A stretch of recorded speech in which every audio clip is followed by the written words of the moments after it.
નમસ્કાર મિત્રો ગુજરાત માટે ખૂબ જ દુઃખદ દુર્ઘટના મારી પાછળ તમે દ્રશ્ય જોઈ રહ્યા છો। તમને એ જે પ્લેન ક્રેશ થયું તેનું પાછળનો ભાગ પણ જોવા મળી રહ્યો છે અને જે ટાયર કહી શકાય, પૈડું કહી શકાય, એ પણ તમે જોઈ શકો છો દ્રશ્યોમાં। આ બંને અહીં છે, અહીં ટકરાયું હતું અને ત્યારબાદ આગળ તે ઘસાયું। જેટલા પણ લોકો હતા તેમાંના મોટા ભાગના મૃત્યુ પામ્યા છે, તે પ્રકારના સમાચાર છે। વાત એ છે કે આ ભાગ હજુ પણ બતાવી રહ્યો છે, પરંતુ બાકીનો ભાગ આગળ જઈને બ્લાસ્ટ થયો હતો એ પણ હું આપને બતાવવા માંગીશ કે કયા પ્રકારની સ્થિતિનું સર્જન થયું હોઈ શકે છે।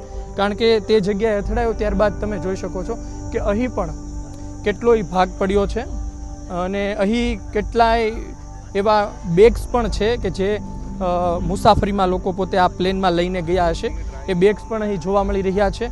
અને એક વાત એ પણ છે કે અહીં પણ જોઈ શકો છો, અહીં પણ એક ભાગ છે મારી જમણી તરફ, જે જવાનો છે એ જવાનો પોલીસ અધિકારીઓની પાછળ પણ એક ભાગ જોવા મળી રહ્યો છે। એટલે વાત એ છે કે તમે જે દ્રશ્ય જોયા એ દ્રશ્યમાં એક ટાયર જોવા મળી રહ્યું છે, કદાચ પ્લેનનો પાછળનો ભાગ છે, અહીંથી ટકરાયું અને ત્યારબાદ આગળ ગયું। અને તમને હું બીજા પણ દ્રશ્યો બતાવવા માંગીશ કે જ્યાં કદાચ કહેવામાં આવે છે એ મુજબ બ્લાસ્ટ થયું, એટલે કે થોડું ઘસાયું અને ત્યારબાદ આગળ ગયું અને ત્યારબાદ બ્લાસ્ટ થયું। જો આ ભાગ છે અહીંથી સતત આગળ વધ્યું એ અને ત્યારબાદ જે પહેલો ભાગ તમે જોઈ રહ્યા છો બિલ્ડિંગનો, એ બાજુ પડ્યું, ત્યાં બ્લાસ્ટ થયું અને ત્યાં જે લોકો રહેતા હતા તે મૃત્યુ પામ્યા। તે પ્રકારની અત્યારે થિયરી સામે આવી રહી છે।